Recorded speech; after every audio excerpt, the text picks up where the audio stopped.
कि जो खाओगे जो पियोगे वही उगलोगे, उससे अलग तो नहीं दे सकते। तो जो माँ जो खाती है जहर, कुछ भी हो सकता है माँ के दूध में जहर हो, क्योंकि वही खाते हैं। फल क्यों जहरीले हो गए? क्योंकि हम पेड़ों को जहर खिलाते हैं, इतनी सारी केमिकल्स उनमें डाल देते हैं कि अगर बाहर से इंजेक्शन ना भी डालें तो भी उसमें जहर है। तो जब चारों ओर जहर है और जब माँ के दूध के जहरीले होने की बात कही जाने लगी है तो पर्यावरण का संकट तो है, क्योंकि जिसे हम अमृत कहते हैं, जिसे पीकर पढ़ते हैं, अगर वहाँ जहर है तो फिर जहर कहाँ नहीं है। और जब जहर इतनी दूर तक अंदर तक फैल जाए तो संकट तो है। अब है कि उन्होंने कहा कि पृथ्वी है, रहेगी, हम क्या कर सकते हैं। ये तो सही बात है कि हम इंसानों की भूमिका बहुत छोटी है, पर ये छोटी छोटी भूमिकाएं ही मिलकर बड़ी होती। हमने ही जहर खोला है पर्यावरण में, ये तो सच है, अपनी सुख सुविधाओं की वजह से, अपनी लग्जरी की वजह से। और अब हमारे सामने भी एक चुनौती है कि कैसे इस जहर को कम करें। और उस जहर को कम करना है तो जैसा सच्चर साहब ने कहा कि अपनी जरूरतें जब तक कम नहीं करेंगे, जब तक हम इस जहर को कम नहीं कर सकते। तो दूसरे शब्दों में कहें तो मुझे लगता है कि हमारी बढ़ती जरूरतें ही सच में जहर हैं। और यही चुनौती है। किसान आत्महत्या कर रहे हैं, ये सच्चाई है। भले ही अगर 2 लाख आत्महत्या कर रहे हैं तो करोड़ों किसान जिंदा भी हैं, लेकिन जिंदा रहना हक है सबका। लेकिन अगर कोई आत्महत्या कर रहा है तो डेफिनेटली ये, अगर एक किसान भी आत्महत्या करता है तो मेरे लिए तो ये बड़ी चिंता का विषय होगा।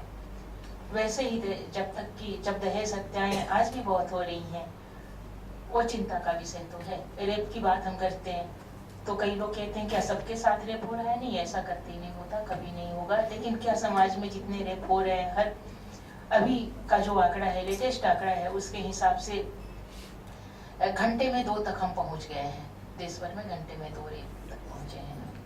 तो अगर ये अलार्मिंग नहीं है, अगर ये चिंता का विषय नहीं है, तो मुझे समझ में नहीं आता कि कब ये सारी चीजें हमारी चिंता का विषय है। हर अगले दिन सेक्स रेशियो घटता जा रहा है। अब कोई पूछे कि क्या लड़कियां जिंदा नहीं हैं, तो ऐसा तो नहीं, लड़कियां जिंदा हैं, हम भी जिंदा हैं, बहुत जिंदा हैं, लेकिन सेक्स रेशियो कम हो रहा है, ये एक सच्चाई है। तो ये इन सारी चीजों को मैं इन्वायरमेंटल बैलेंस के रूप में देखती हूँ। और उसमें भी मुझे लगता है कि ये सारी चीजें जो इम्बैलेंस, असंतुलन की चीजें आ रही हैं, उसमें मुख्य हमारी लालच ही है कहीं ना कहीं। अपने ऊपर संयम न होना, जो हमारा मन कह गया वो हमें मिलना चाहिए, हमारी शर्तों पे मिलना चाहिए। चाहे वो सुख सुविधाएं हो तो, चाहे वो बस ऐसे ही। अब जितनी पूंजी है, जितनी जगह है आज अंबानीज के पास, क्या उनको जरूरत है इसकी? क्या सच में उसका वो इस्तेमाल कर पाते हैं? क्या 27 मंजिले मकान के हर मकान में रह भी पाता है? तो जितना जमा कर लिया, क्या वो सच में उसको भोग पाता है? नहीं भोग पाता, ना ही भोग पाएगा। भगवान कहिए न कहिए, नेचर कह ले, नेचर ने एक बड़ी चीज की है कि जो सबसे ज्यादा कंज्यूम करता है, हमारा पेट, हमारी भूख और शरीर की भूख, उसमें उसने बहुत लिमिट कर दी है। अगर ज्यादा खाएंगे तो बीमार पड़ जाएंगे, हमारी एक सीमा है। अगर हमारी अनलिमिटेड खा करके हम जिंदा रह सकते तो शायद हम सब खा लेते, किसी के लिए नहीं छोड़ते। लेकिन कुदरत ने ये सीमा बांधती है, तो हम जमा करते हैं। लेकिन वो जमा क्या हमारे काम आता है किसी दिन? ये हो सकता है हम कहें कि ये फिलोसफी का सवाल है, लेकिन हमारे जमा करने से दूसरे का घट तो गया, ये तो पक्का ही है। जेपी मूवमेंट में गाना गाते थे हम लोग, लोगों का रंग एक है, अमीर क्या गरीब क्या। उसकी 2 पंक्तियां कुछ इस तरह थी, गरीब वो है इसलिए कि तुम अमीर हो गए, कि एक बादशाह हुआ तो 100 फकीर हो गए। तो ये तो इंटर रिलेटेड है, को रिलेटेड है। लोग कहते हैं कि जलते हो किसी की सुख संपदा से, तो बात चलने की नहीं है, सवाल असंतुलन की है। तो जब हमारे भोग विलास में असंतुलन आएगा, जब हमारे मन में असंतुलन आएगा, तो पर्यावरण में असंतुलन आना पक्का ही है, क्योंकि ये उसी का अंजाम है। हमें अनलिमिटेड चाहिए तो हम अनलिमिटेड कहाँ से लेंगे? कुदरत से लेंगे। कुदरत से अनलिमिटेड लेंगे तो कुदरत में इम्बैलेंस आना लाजिमी है। तो हमें लगता है कि इन सवालों को हम अगर किसी गलत शब्द का इस्तेमाल कर रहे हैं तो उसे हमें सुधारना चाहिए। इसमें हमें कोई आपत्ति नहीं है, हमें सही शब्द ढूंढने चाहिए। और प्रभास जी ने इस मामले में बहुत बड़ा काम किया है। जब जनसत्ता निकली तो जनसत्ता की भाषा जनसत्ता का अप्रोच खबरों में तो थी ही एक नई चीज, पर जनसत्ता की भाषा भी अपने आप में नई चीज थी। और आखिरी समय में उन्होंने बड़ी इच्छा भी जाहिर की थी कि एक ऐसा हिंदी शब्दकोश बनना चाहिए जिसमें भारत की तमाम भाषाओं के शब्दों को लेना चाहिए, जो जिसे हिंदी में इस्तेमाल होना चाहिए। तो ये बड़ी अच्छी चीज थी। पर आजकल की जो भाषा है, जो इंग्लिश है हिंदी मिक्स, हम सोचते हैं कि हम इसे पॉपुलर बना रहे हैं, पब्लिक में जा रहे हैं, लेकिन ऐसा है नहीं। वो सब बाजारों बना रहे हैं, क्योंकि आज भी हमारे देश का आम आदमी उस तरह की, अगर वो इंग्लिश मिला के भी बोलता है तो उस तरह की हिंदी नहीं बोलता। हिंदी मिक्स इंग्लिश अगर सुनना हो तो बिहार चले जाइए, वहां तो कोई भी सेंटेंस बिना किसी हिंदी शब्द की, इंग्लिश शब्द के बोला ही नहीं जाता। पर वो ऐसा घुला मिला लेते हैं कि नर्वस आ जाते हैं, कंफ्यूज आ जाते हैं, फोनिया लेते हैं और बहुत कुछ चल लेते हैं। वहां अगर कहो कि मुख्यमंत्री आवास जाना है तो लोग कहते हैं काहे को अंग्रेजी बोलते हो, बोलो सीएम रेजिडेंस जाना है। तो एक इस तरह से घुलमिल करके किसी भाषा को समेट लेना और जबरदस्ती एक शब्द, एक भाषा को थोप देना, इन दोनों में बहुत भारी फर्क है। और तमाम भाषाओं में ऐसे शब्द हैं जो हिंदी में बहुत आसानी से शामिल हो जाते हैं, हिंदी का बन के शामिल हो जाते हैं। उस पर हमने बहुत कम कोशिश की कि हिंदी इंग्लिश की भाषाओं को थोपने, इंग्लिश के शब्दों को थोपने की जरूर कोशिश की, क्योंकि बाजार उसे एक्सेप्ट करता है। और मीडिया का जितना भी काम हो रहा है, या भी ज्यादातर, सारे के सारे तो नहीं कह सकते, वो बाजार के लिए हो रहे हैं। बाजार के प्रोडक्ट को लोगों तक पहुंचाना, बाजार और पाठक के बीच में एक तारतम्य कायम करना, एक पुल का काम करना, ना कि खबरों के फ्लो को बनाए रखना और ना कि इंसानों के बीच में कम्युनिकेशन स्थापित करना।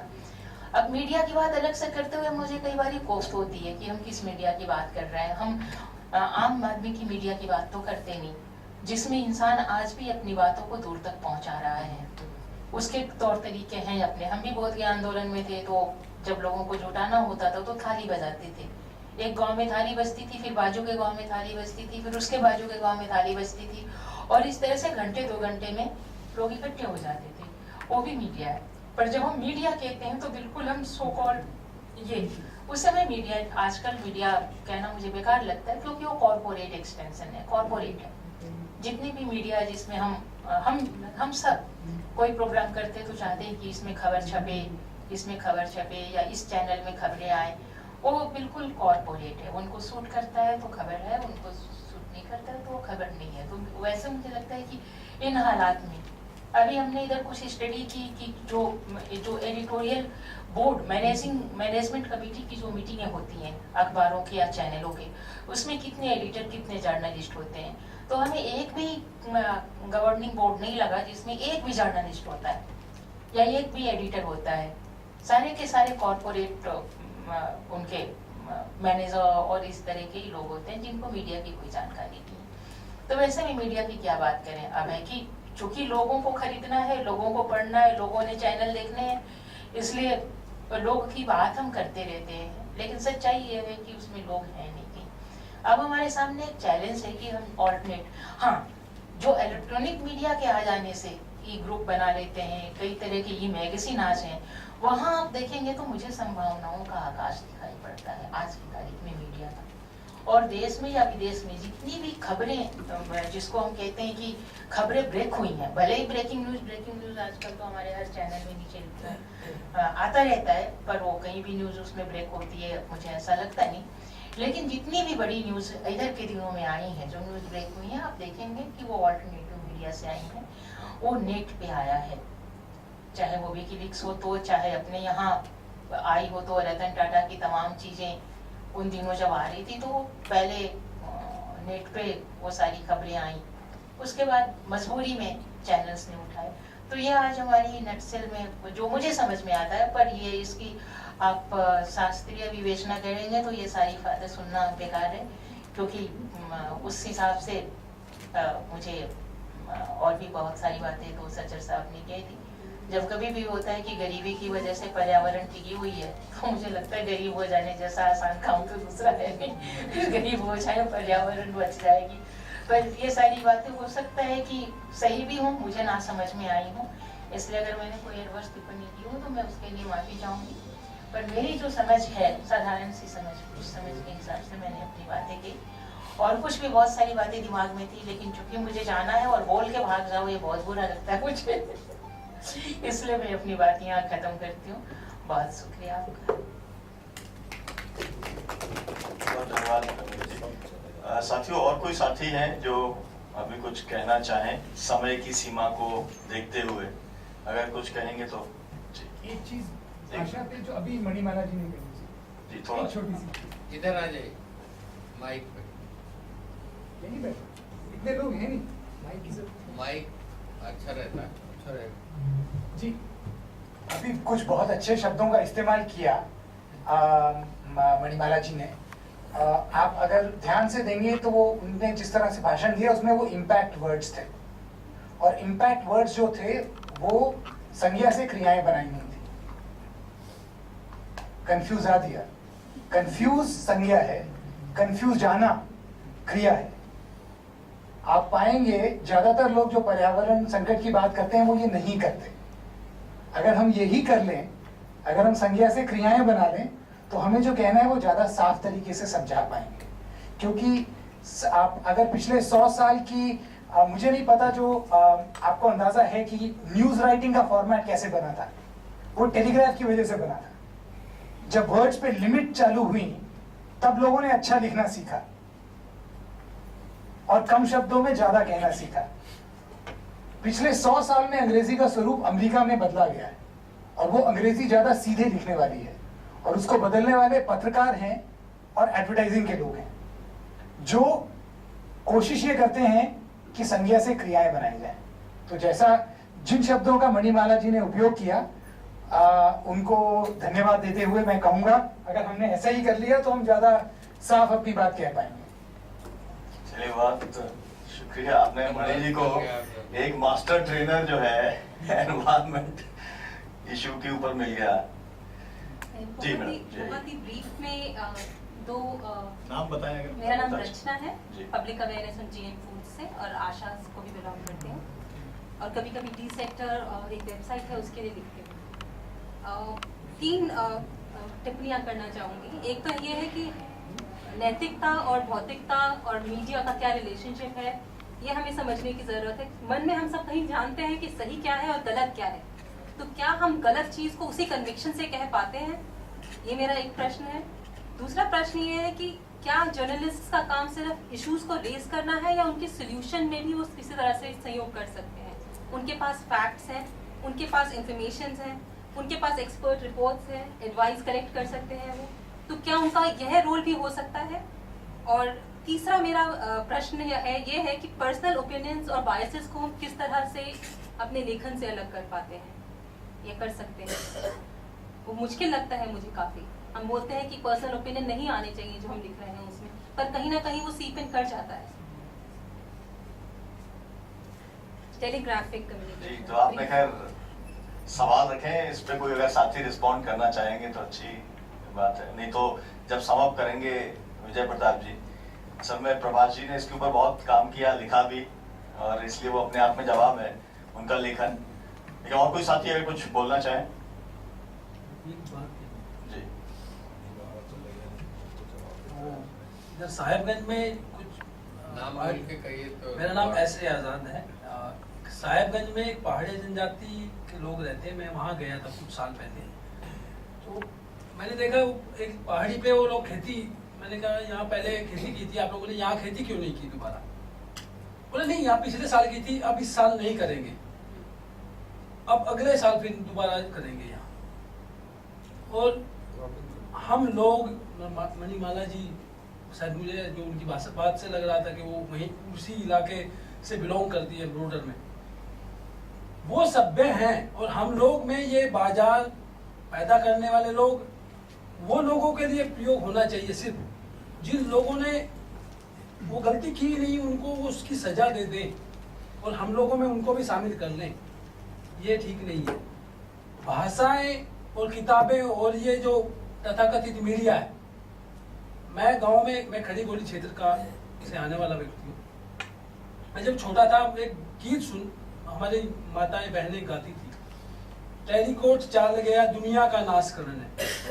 ये तथाकथित मीडिया इस मतलब टेलीकोट जो ये पॉलिस्टर चलता था ये या टेलीकोट, इसको आज तक नहीं उठा पाया। वो 60 और 70 के दशक में ये गीत उन लोगों ने बनाया, और उस जहाँ से सुनीलम जी आते हैं वहाँ के आदिवासी या झारखंड के आदिवासी आज भी उन अपनी परंपरागत चीजों के लिए लड़ते आ रहे हैं। वो मीडिया ही तो है।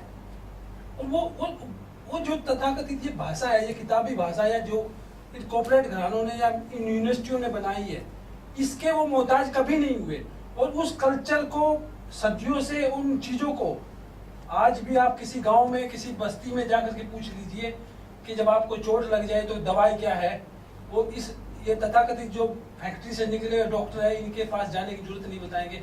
वो कल्चर ही है जिसमें विरोध भी है, जिसमें सब कुछ है, और वो पर्यावरण को भी बचाने की बात करते हैं। तो इसलिए मेरा सिर्फ ये कहना है कि बाजार और बाजार के द्वारा क्रिएट किए गए जो प्रोडक्ट हैं और उनको कंज्यूम करने वाले जो लोग हैं उन तक उसको सीमित रखें, और प्रभात जी भी उन्हीं को ज्यादा फोकस करते थे।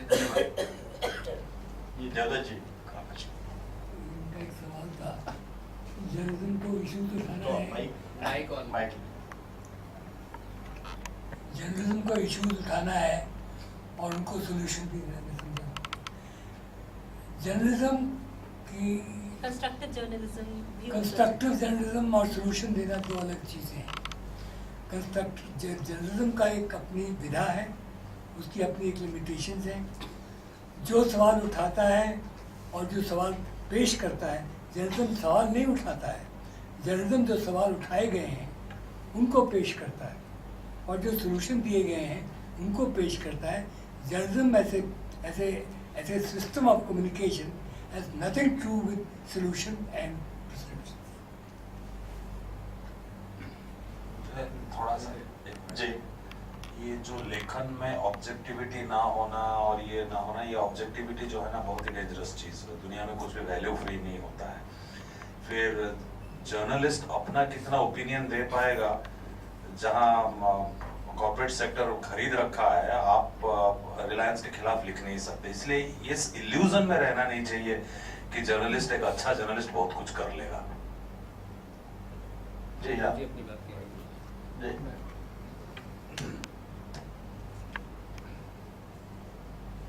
चलिए आशीष जी वाला मेरा नाम रंजीत ठाकुर है। जिन लोगों से सवाल करना था वो लोग अभी उपस्थित नहीं है। दरअसल मीडिया को लेकर के बहुत ज्यादा सबका जवाब विजय प्रताप जी देंगे। अरे भाई जी जी जी अध्यक्ष जी ऐसा मत करो। मीडिया को लेकर के बहुत ज्यादा बातचीत आई थी और पर्यावरण को लेकर के बातचीत आई थी। तो मेरा सवाल मीडिया पर है कि बहुत सारे मेरे मित्र हैं जो मीडिया से हैं, परेशान हैं बड़े घरानों के मीडिया से, मेन स्ट्रीम के मीडिया से। तो मैं एक मीटिंग में गया था दरअसल संपादकों की, तो वहाँ सारे लोग परेशान थे कि हमारे यहाँ बहुत ज़्यादा भ्रष्टाचार है, बहुत ज़्यादा दिक्कतें हैं, और उन लोगों का सोल्यूशन ये था कि हमें अपने भीतर सफाई करनी पड़ेगी। तो वो सफाई किसकी करेंगे, ये बात मेरी समझ में नहीं आई थी। क्या वो सवाल मुझे उनसे करना चाहिए था कि वो अपने रिपोर्टर्स वगैरह हटाएंगे या मालिकों को छोड़ेंगे। सवाल ये है कि क्या उन्हें उस घराने में बने रहते हुए वहाँ उन मालिकों से फाइट करना चाहिए या नहीं करना चाहिए। दूसरा ये कि जब वैकल्पिक मीडिया की बात होती है तो ये कहा जाता है कि उस पर बात करना एक अलग मुद्दा है। जब वैकल्पिक मीडिया की बात होती है तो उसके क्या संसाधन होंगे, इस पर आज तक कभी बात नहीं हुई। जो पैरेलल मीडिया की जो बात की जाती है, ये बहुत कंफ्यूजन का सवाल है। दूसरा, जो नई जनरेशन आ रही है मीडिया के भीतर, उनके सामने बहुत बड़ा संकट यह है कि एक तो उनके दिमाग में ये रहता है कि आप उन मेन स्ट्रीम की मीडिया में जाकर के कुछ नहीं कर सकते। तो अगर इस मानसिकता से वो वहां जाएंगे तो वो वाकई में कुछ नहीं कर सकते। और दूसरी बात ये कि जो पानी बाबा कह रहे थे कि जो मीडिया है वो समाज की धारा के साथ साथ बहता है और उससे हमको कोई शिकायत नहीं होनी चाहिए, तो मैं इस बात को बिल्कुल नहीं मानता हूँ। मेरा मानना यह है कि मीडिया का जो आविष्कार हुआ है वो वस्तु को बेचने के लिए नहीं हुआ है। मीडिया का आविष्कार समाज को बदलने के लिए हुआ है, और वस्तु समाज के भीतर हरकत पैदा नहीं करती और मीडिया समाज के भीतर हरकत पैदा करती है। शब्द हरकत पैदा करते हैं और ये हमारा फर्ज है कि हम कैसे शब्दों का प्रयोग करें। इसलिए उन घरानों को हमें यूज करना चाहिए, और पैरेलल मीडिया की बात अगर हम करते हैं तो हमें उसके उपाय भी सुझाने चाहिए। Thank you. जी मुदगल जी। दोस्तों, मैं रजनीकांत मुदगर। सुबह से चल रही बहस के बीच में मेरा जो गुजरा वक्त था वो बार बार तंग कर रहा था मेरे को। बीच में बोलने की इच्छा भी हो रही थी, क्योंकि मेरा पूरा जीवन मीडिया में एक ऐसी भूमिका के रूप में रहा जहां मजदूर से लेकर मालिक और जूनियर रिपोर्टर से लेकर संपादक सब लोगों की शिकायतें और समाधान की जिम्मेदारी हम लोगों के आपाती थी। मतलब ये कहने का कि मैं अखबारों में, दिल्ली के अखबारों में ट्रेड यूनियन कार्यकर्ता के रूप में मैं सक्रिय रहा।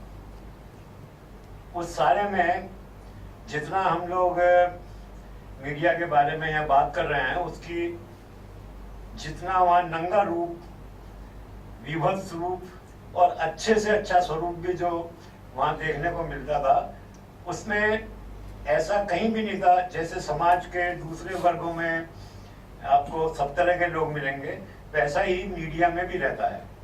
मुझे याद है कि एक बार चुनाव जीतने के बाद जगदीश टाइटलर ने और मदन लाल खुराना ने हिंदुस्तान हिंदी के एक अखबार पर आरोप लगाया कि उनका रिपोर्टर मेरे पास आता था और पैसे मांगता था।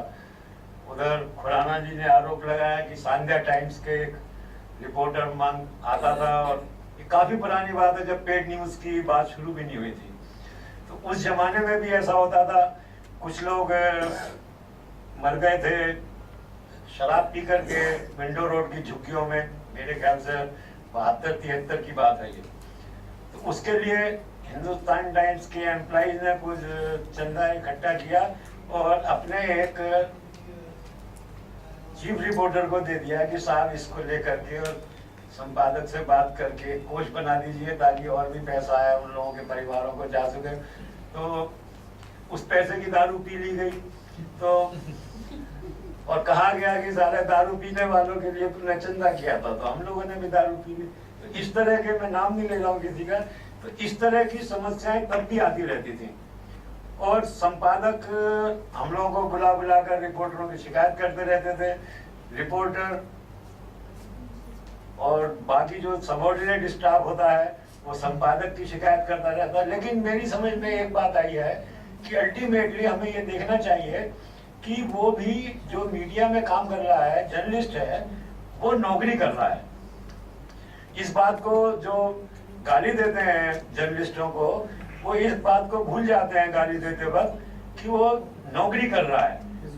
नौकरी, और एक तरह से नौकरी करते टाइम अगर उसका वरिष्ठ अधिकारी बेईमानी करते हुए उसको आदेश देता है कि ये नहीं छापना, उस बेचारे ने कवर किया है, 6 महीने उस पर निकाले, एक्सक्लूसिव स्टोरी निकाली, तथ्य भी जुटाए, इतने सारे कागज उठा लिए, और जब स्टोरी बना करके उसने संपादक को दे दी तब उसकी स्टोरी रोक दी गई।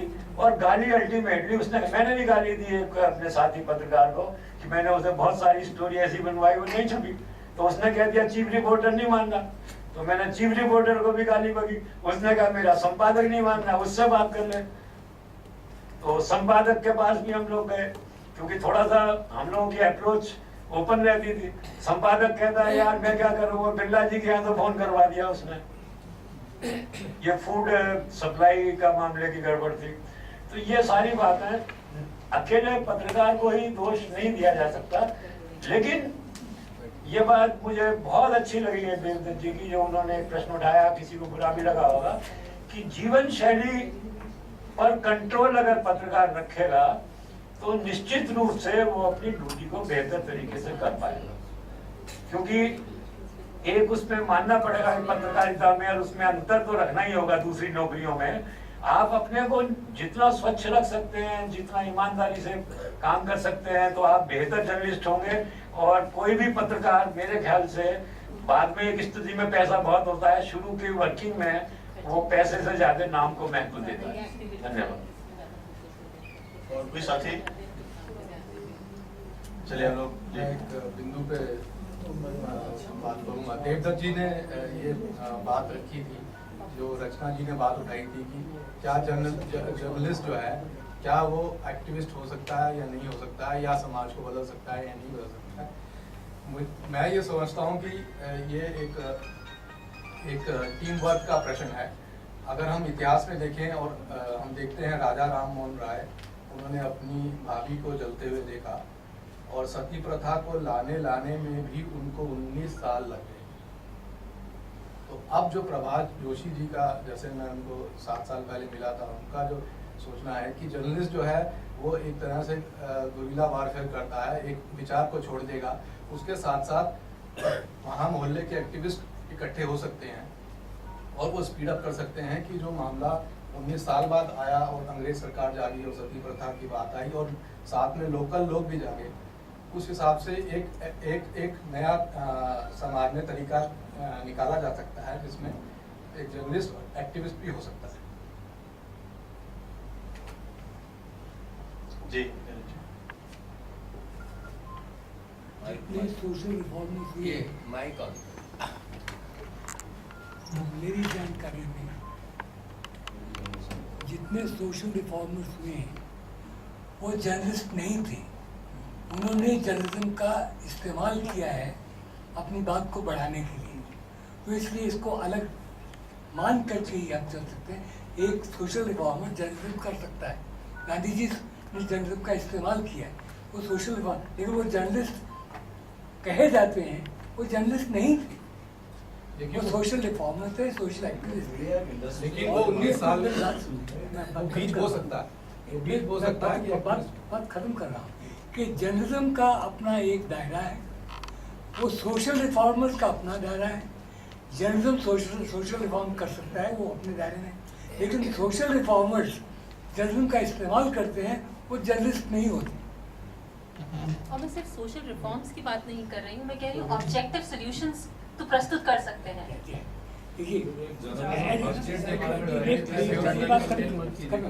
एडिटोरियल पॉलिसीज जो है, एडिटोरियल हिस्सा जो जर्नलिज्म का है वो सजेशन का है, जो एडिटोरियल के बाद रिपोर्टिंग वगैरह वगैरह उसके अंदर नहीं, जो एडिटोरियल सेक्शन है उसके अंदर ये गुंजाइश है। सोल्यूशन के बारे में जर्नलिस्ट की स्ट्रक्चरल लिमिटेशन है, इतनी कॉम्प्लिकेटेड समस्या को जर्नलिस्ट तो वो सुपर कंप्यूटर नहीं होता है कि वो सोल्यूशन दे सकता है, सोल्यूशंस के इंटरप्रिटेशन कम्युनिकेट कर सकता है सोसाइटी। वो अकेला भी तो है। नहीं, मेरा एक सवाल है देवदत्त जी से कि अगर वो सॉल्यूशन देता है तो क्या हम उससे गलत कहेंगे या सही कहेंगे, या ये मानेंगे कि उसने पत्रकारिता की सीमाओं को लांघा है अगर जर्नलिज्म अलग है तो? ये इंडिविजुअल केसेस में ऐसा भी किस बात की क्या सॉल्यूशन देता है, ये कोई जनरल फॉर्मुलेशन नहीं की जाती। अगर वो एडिटोरियल में देता है तो एक्सेप्टेबल है, पर न्यूज जो होता है वो पवित्र होता है, समाचार को वो बदल नहीं सकता, उसको बदलना नहीं चाहिए। अब मेरे ख्याल से हम जर्नलिज्म में बहुत सारे काम आते हैं। मेरे ख्याल से जो हम बात कर रहे हैं वो रिपोर्टर की कर रहे हैं, सब जर्नलिस्टों की नहीं कर रहे हैं। जर्नलिस्टों में सब एडिटर भी आता है और कॉपी राइटर भी आता है, प्रूफ रीडर भी आता है और असिस्टेंट एडिटर भी आता है, एडिटोरियल राइटर भी आते हैं और कॉलमनिस्ट भी आते हैं, फीचर राइटर भी आते हैं। तो मेरे ख्याल से बहस सारी जो जर्नलिस्ट के नाम पे हो रही है वो रिपोर्टर के नाम पे हो रही है, और रिपोर्टर के शब्द से ही मेरा कहना यह है कि उसका काम ही रिपोर्ट करना है, जो देखा है वो लिखे, जो प्रश्न उठे हैं वो उठा दे, जो सॉल्यूशन उसको दिए गए हैं औरों के द्वारा उनको सॉल्यूशन को दिखा दे। अगर वो ये सब काम करना नहीं है तो he is not a good reporter. मैं तो प्रपोज कर रही हूँ कि ये रोल भी हो सकता है मीडिया का, एक कंस्ट्रक्टिव रोल भी हो सकता है। जी, मुझको लगता है कि काफी चर्चा इसके ऊपर हो गई है और ये तो करेज ऑफ कन्विक्शन के ऊपर है और कितना सेक्रीफाइस करने के लिए तैयार है। मालिक अगर बाहर करता है तो दरवाजे के बाहर जाने को तैयार है तो बहुत कुछ कर सकते हैं, और अगर आगे ही आगे जाना है तो फिर कंप्रोमाइजेस के साथ ही जाना एकमात्र रास्ता रहता है। दोनों तरह के उदाहरण बहुत सारे जो है उनके जर्नलिस्ट के हैं। मैं 2-3 बातें कहूंगा, उसके बाद में विजय प्रताप जी समाप्त करेंगे, क्योंकि मेरा अनुभव किसान आंदोलन के साथ है और किसान आंदोलन के अंदर इस समय जो पूरे देश के अंदर स्थिति है वो एक तो ये है कि जहाँ पर बड़े प्रोजेक्ट्स बन रहे हैं उसके अंदर जो किसान आंदोलन चल रहे हैं, और उसमें जो एनवायरमेंट वाला जो इशू है वो भी किसानों के लिए विकास की दृष्टि से बहुत ज्यादा महत्वपूर्ण होकर जुड़ रहा है, क्योंकि हर प्रोजेक्ट के लिए एक एनवायरमेंटल क्लियरेंस की जरूरत पड़ती है। और पूरा का पूरा एनवायरमेंटल मिनिस्ट्री जो है, मुझको लगता है कि वो फैसिलिटेट करने की मिनिस्ट्री है। और यहाँ पर बैठ करके कहने में अर्जा नहीं कि वहां पर रेट लगातार बढ़ता चला जाता है और एक लेवल पे जहां पर भी जाकर के निगोशिएट हो जाता है वो क्लियरेंस चला जाता है और क्लियरेंस के अपने रेट से इसके ऊपर मतलब बहुत ज्यादा चर्चा की जरूरत नहीं है, लेकिन ये फैक्ट्स हैं जो कि जो लोग एनवायरमेंटल मिनिस्ट्री के साथ काम करते हैं, वहां पर जो कमिटीज बनी हुई हैं, वो जो लोग एक इम्पैक्ट की जो स्टडीज करते हैं, वो लोग कट पेस्ट करके कैसे प्रोजेक्ट्स को अपना एक ही स्टडी को 10 जगह पर दे देते हैं और उसको क्लियरेंस करवा देते हैं, इसके लिए लोग बने हुए हैं। मतलब ये है कि जिन लोगों के पास में देश के अंदर इस बात की जिम्मेदारी और जवाबदेही है कि वो पर्यावरण संकट से देश को बचाने का काम करेंगे, पर्टिकुलरली डेवलपमेंट प्रोजेक्ट्स के संदर्भ में, वो लोग भी उस भूमिका को नहीं निभा रहे हैं। लेकिन जहां पर भी किसान आंदोलन है, वो लोग इस एस्पेक्ट को अपनी सीमित समझ के साथ में, क्योंकि वहां पर तो जो बताया जाता है, जैसे मैं अगर अदानी प्रोजेक्ट की बात करूं, जहां पर हमारा भी आंदोलन चल रहा है अदानी पावर प्रोजेक्ट को लेकर के छिंदवाड़ा के अंदर, तो वहां पर वो है या चाय पेच प्रोजेक्ट है या 3 और प्रोजेक्ट हैं, कहीं पर भी एनवायरमेंट क्लियरेंस नहीं मिली है और उसके बिना भी कंस्ट्रक्शन वहां पर चल रहा है। लेकिन उसका जो इम्पैक्ट है उसको लेकर के कि पेच के पूरे जो टाइगर प्रोजेक्ट है उसके ऊपर क्या असर पड़ेगा, नदियों के ऊपर क्या असर पड़ेगा, उससे लोग उतना नहीं समझ पाते। लेकिन आसपास का जो लोगों का अनुभव है, थर्मल पावर प्रोजेक्ट होता है, उसमें राखड़ आती है और राखड़ जब उड़ती है तो फिर आसपास के 10 गांव जो है उसकी जमीन पूरी खराब हो जाती है, या राखड़ को जब बहाया जाता है तो फिर उससे पूरी जो नदी पॉल्यूट होती है उससे पूरी मछलियां मर जाती हैं, पूरी खेती खराब हो जाती है। तो किसानों का अपना अनुभव है और उसके आधार पर वो भी जहां कहीं भी इस तरीके के प्रोजेक्ट्स आते हैं उसको उस सवाल को उठाने का काम वो बराबर करते हैं। मेरा कहना यह है कि ये पूरा जो है डेवलपमेंट मॉडल की पूरी बहस है कि किस तरीके का विकास का ढांचा होगा, और एक किस्म का विकास का ढांचा जो कि यूरोपीय ढांचा है, जो कि अमेरिकी ढांचा है, जो कि कैपिटल ओरिएंटेड है, एनर्जी ओरिएंटेड है, अगर उसी के आधार पर चलेंगे तो उसके अंदर ये क्राइसिस पैदा होना है, बढ़ना है, लगातार एक मानवता के लिए खतरा पैदा होना उसमें तय है। इसलिए असल में हम लोग जो बहस कर रहे हैं वो पूरी बहस ये कि जो अल्टरनेटिव डेवलपमेंट मॉडल क्या है और उस मॉडल को आगे ले जाने में कितना मीडिया मदद करने को तैयार है। तो अभी ऐसा दिखलाई पड़ता है कि क्योंकि कॉर्पोरेट के हाउस के पास में पूरा मीडिया है तो उनका इंटरेस्ट क्योंकि बिजनेस में है, प्रॉफिट में है, जो कि इस यूनिट्स के साथ में ही आने वाला है, तो उसके ऊपर जितना काम होना चाहिए वो नहीं हो रहा। ये एक बात। दूसरी बात यह है कि जो खेती का जो पूरा पैटर्न है, उस पूरे खेती के अंदर जिस तरीके से क्लाइमेट चेंजेस हो रहे हैं उसके अंदर 1-1, 2-2 डिग्री के बदलने से अभी से ये महसूस होने लगा है कि किसानों का जो अपनी फसल का जो टाइमिंग्स थे वो सब फेल कर रहे हैं।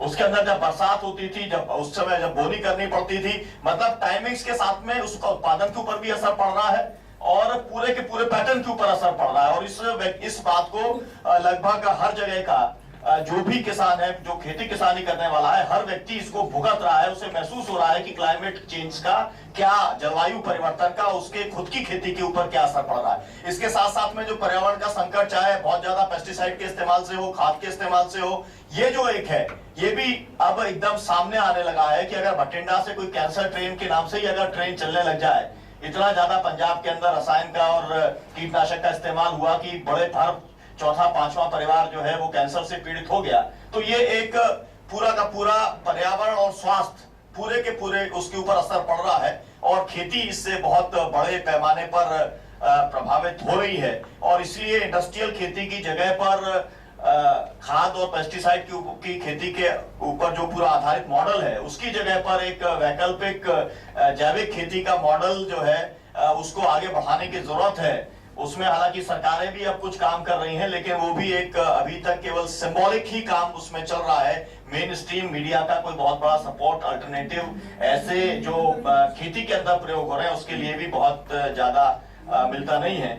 और तीसरी बात ये कि हम लोग जब पूरी बात कर रहे हैं तो वो हम लोग कंज्यूमरिज्म की बात कर रहे हैं, हम लोग उपभोक्तावादी संस्कृति की बात कर रहे हैं कि अगर कंजम्पशन लेवल लगातार बढ़ेगा तो पर्यावरण का संकट बढ़ना लाजमी ही है।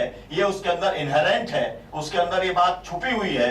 और इसलिए हम लोगों को जो है इस कंज्यूमर एक ये कल्चर के खिलाफ में कैसे किया जा सकता है कुछ काम, इसके बारे में भी हम लोगों को चर्चा करके और उसके ऊपर भी कुछ काम करने की जरूरत होगी, ताकि उपभोक्तावादी संस्कृति के ऊपर कहीं ना कहीं पर अंकुश लगाने का काम हो सके।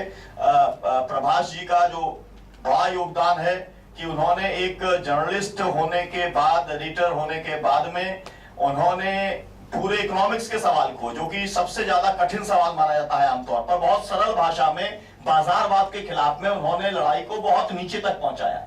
और वो जो समझ, वो जिस समझ के साथ में लिखते थे, उन्होंने उस समझ के योद्धा जगह जगह पर पैदा किए। मैं ये कह सकता हूं क्योंकि मैं जिलों में घूमता हूं कि मध्य प्रदेश के अंदर हर जिले के अंदर उनके 2-4-10 चेले जो खुद को घोषित करके अपना गौरव मानते हैं कि हम प्रभाष जी के चेले हैं, और जो कि इसलिए बाजारवाद का विरोध करते हैं क्योंकि उनकी समझ बनाने का काम अलग अलग कार्यक्रमों में या उनकी लेखन को पढ़ करके उन्होंने किया है। तो ये एक बहुत बड़ा योगदान रहा। उसी तरीके से धर्म के सवाल के ऊपर भी जो एक कट्टरता थी लोगों के मन में, तो प्रभाष जी ने जिस सरल तरीके से लिखा, तो उन्होंने बहुत बड़ी चोट जो एक हिंदू कट्टरवाद है उसको भी पहुंचाने का काम किया। ये बात भी मतलब उनके लेखन से बहुत ज्यादा स्पष्ट होती है। और उन्हीं की स्मृति के अंदर आज ये कार्यक्रम किया गया, और ये बहुत उनका जो प्रिय विषय था उसके ऊपर ये कार्यक्रम ये हुआ है। मैं अनुरोध करूंगा कि इस पूरे आयोजन के समापन भाषण के तौर पर और समाप्त करने के तौर पर विजय प्रताप जी अपने विचार रखें। अध्यक्ष जी की चिंता रही कि इसको समय से किया जाए।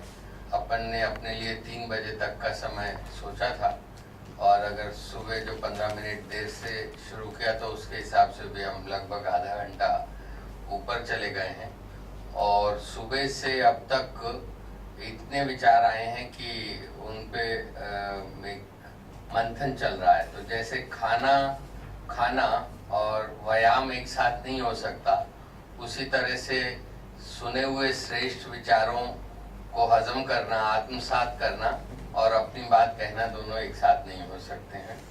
तो इसलिए समापन में मैं न्योता दूंगा अगली बार के लिए, और वो अगली बार अगले साल की पुण्यतिथि और उससे पहले आने वाले जन्मदिन से पहले होगी बात, जब हम मीडिया के जैसे आज किया, मीडिया के लोग और सामाजिक कार्यकर्ता लोग और कुछ समाज वैज्ञानिक और पर्यावरण वाले आंदोलन वाले लोग, अगली बैठक में हम लोग कोशिश करेंगे कि समाज वैज्ञानिक और कार्यकर्ता जो सोशल मूवमेंट्स के, उसके अलावा अगर कुछ दलों के भी 1-2-4 कार्यकर्ता आ सकें। और जैसे अनुपम जी ने कहा था कि स्वराज कहने में पर्यावरण उसमें निहित होगा, तो अगली बैठक हम प्रभाष जी की स्मृति में उनके जन्मदिन से पहले और जल्दी अगले 3-4 महीने में करेंगे तो अच्छा होगा।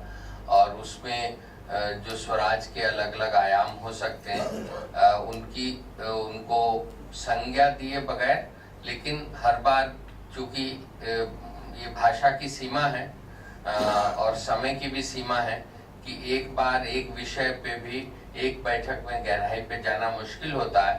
तो अगर आदिवासी समाज जिसको हम कहते हैं, तो उसको लेके उसमें स्वराज का क्या मतलब है, आज वो एक बड़ा सवाल है। तो मुझे लगता है कि आदिवासी समाज में हिंदी पत्रकारों में, खासकर दिल्ली से निकलने वाले हिंदी अखबार में प्रभाष जी जितने प्रशंसक या चेले की बजाय मैं कुछ कहना चाहूँगा कि उनके मानस पुत्र जो हैं वो आदिवासी समाज में भी बड़ी संख्या में हैं। तो अगर आदिवासी समाज आज किन प्रश्नों को झेल रहा है, किस दौराहे पे खड़ा है, और क्या भारतीय समाज और भारतीय राज और भारतीय अर्थव्यवस्था उत्तरी अमेरिका की तरह आदिवासी समाज को पूरे तौर पे उनकी हत्या करेगी, सामूहिक नरसंहार करेगी, उत्तरी अमेरिका में जैसे यूएस और कनाडा में हुआ, या मिला जुला नरसंहार करेगी कि जैसा लैटिन अमेरिका में हुआ, या जो भारत की अब तक की तासीर में था कि सब तरह के विविध प्रकारों का जीवन यहाँ पे संभव था। और अभी के इस दौर में हम आज कम से कम ऐसा लग रहा है कि शायद हम लोग उत्तरी अमेरिका, यूएस और कनाडा के रास्ते पे जा रहे हैं। तो क्या प्रभाष जी जैसी जो विरासत है हमारी, वैसे लोगों से एक प्रेरणा पाते हुए और जमीनी संघर्षों से अपने आप को जोड़ते हुए क्या हम अपनी जो तासीर जिसका हम दावा करते हैं यहाँ के बहुलतावाद का, उसके हिसाब से यहाँ के आदिवासी समाज को भी उसके स्वराज में जिंदा रहने देंगे या नहीं रहने देंगे, ये मैं चाहता हूँ कि अगले हमारी बैठक का विषय हो। और इसमें जो उन चीज़ों से जुड़े हुए लोग हैं, दयामणि बारला, काफ़ी प्रभाषी का उनसे अच्छा संपर्क था, मुन्नी हास्ता का संपर्क था, जब वो जेल वगैरह में थी काफ़ी परेशान रहते थे, उसके बारे में लिखा भी था। रामदयाल मुंडा जी अब नहीं रहे, उनसे बहुत अच्छा संपर्क था। उनकी जो धर्म पे पुस्तक है उसका हम लोगों से को आदेश दिया, तो हम लोगों ने जब यहाँ हॉल में मीटिंग की कॉन्स्टिट्यूशन क्लब में, तो बहुत दिल्ली के आदिवासी समाज के लोग आए। तो हम लोग अगर झारखंड से और छत्तीसगढ़ से और देश के पूर्वांचल से लोगों को न भी बुला पाएँ या बड़ी संख्या में न बुला पाएँ, तो दिल्ली में जो आदिवासी समाज के बौद्धिक हैं, जो कि कम संख्या में नहीं है, उनको जोड़ के, और आदिवासी समाज आज अपने बारे में क्या सोचता है और आदिवासी समाज के बौद्धिकों की स्वराज के बारे में क्या समझ है, इसके बारे में हम और सोशल साइंटिस्टों और सामाजिक राजनीतिक कार्यकर्ताओं और पत्रकारों के साथ बैठ के बात करें। एक दौर में कानून की और संविधान सभा की जो बहसें हुई थी आदिवासी समाज को लेके, उसका हमारे बीच में से सोपान जी ने काफ़ी स्वाध्याय किया था। उसी क्रम में ये डॉक्टर सव्यसाची और प्रोफेसर B.K. राय बर्मन के काम से भी परिचित हुए, और हम लोगों ने ओम थानवी जी के घर एक बैठक की थी कि एक आदिवासी मित्र मंडल जैसी मंडली हम लोग एक बनाएं। तो अगर सोपान जी उसी धारावाहिकता में अगली बैठक में पूरा जिम्मा लें या जितना ले सकें, मैं उनका वॉलंटियर बनने को तैयार हूं। और अगर उनको जिम्मा लेने में बोझ महसूस होता हो तो जिम्मा मैं रखूं और मुखौटा वो बन जाए। अगर अपात्रता महसूस होती हो तो? अपात्रता तो फिर हम जबरदस्त, जो आपने कहा मेरी काबिलियत है, मैं उसका इस्तेमाल करूंगा आप पे जबरदस्ती, जिसको कुछ बार चलता है, फिर चेक बाउंस होता है, देखते हैं। तो अगली बार हम लोग आदिवासी समाज स्वराज को कैसे देखता है, इस पे हम लोग बात करेंगे। और उसके लिए आपके जो भी सुझाव हों, बौद्धिक लोग कौन है, राजनेता लोग कौन हैं जो उस पे बोल सकते हैं, इस पे उसमें जो भूरिया कमेटी एक वाटरशेड कमेटी मानी गई, क्या वास्तव में वो वाटरशेड कमेटी है? उसके आधार पे फिर फॉरेस्ट राइट्स एक्ट बना, क्या वो है, या वो मार्केट कुछ 5-7% जमीन आदिवासियों को देके और बाकी जमीन जो है नंदन नीलेकनी का जो एजेंडा है इमेजिनिंग इंडिया में, कि पूरे पानी को और पूरी जमीन को बाजार में ले आया जाए, क्या FCRA उसका उस योजना का हिस्सा है या आदिवासियों के स्वराज योजना का हिस्सा है? इन सब सवालों पे हम लोग बात करें। तो इन सवालों के बारे में आपके सुझाव और व्यक्तियों के बारे में सुझाव, खासतौर से आदिवासी समाज के कार्यकर्ता और बौद्धिकों के अगर आपके सुझाव होंगे तो हम लोग जितनी जल्दी आप सुझाव देंगे उतना जल्दी हम मीटिंग कर सकेंगे। और आप सब लोग आए, और डॉक्टर साहब जो सेडेट के कई प्रकोष्ठों को चला चुके हैं, आजकल जरा एकेडमिक लीव पे हैं, अपनी किताब निकाल, समाजवादी आंदोलन पे डॉक्टर अनिल ठाकुर का PhD है, तो उसकी किताब निकालने वाले हैं ये, तो उसी धमकी से ये छुट्टी लिए हुए हैं। तो मैं इनका भी धन्यवाद कर रहा हूँ और आप सबका धन्यवाद। और आदिवासी समाज की स्वराज की अवधारणा से पहले भी हम लोग मिलते रहेंगे, और कई लोग हम कल 5-5:30 बजे, कितने 4:30 बजे हम फिर से मैं अपने अधिकार से संदीप जी का न्योता दोहरा रहा हूँ। 4:30 बजे मेवाड़ C5 नहीं 4C मेवाड़ इंस्टीट्यूट वसुंधरा गाजियाबाद। ठीक है जी, बहुत बहुत धन्यवाद। अध्यक्ष जी का भी धन्यवाद, उन्होंने मौका दिया।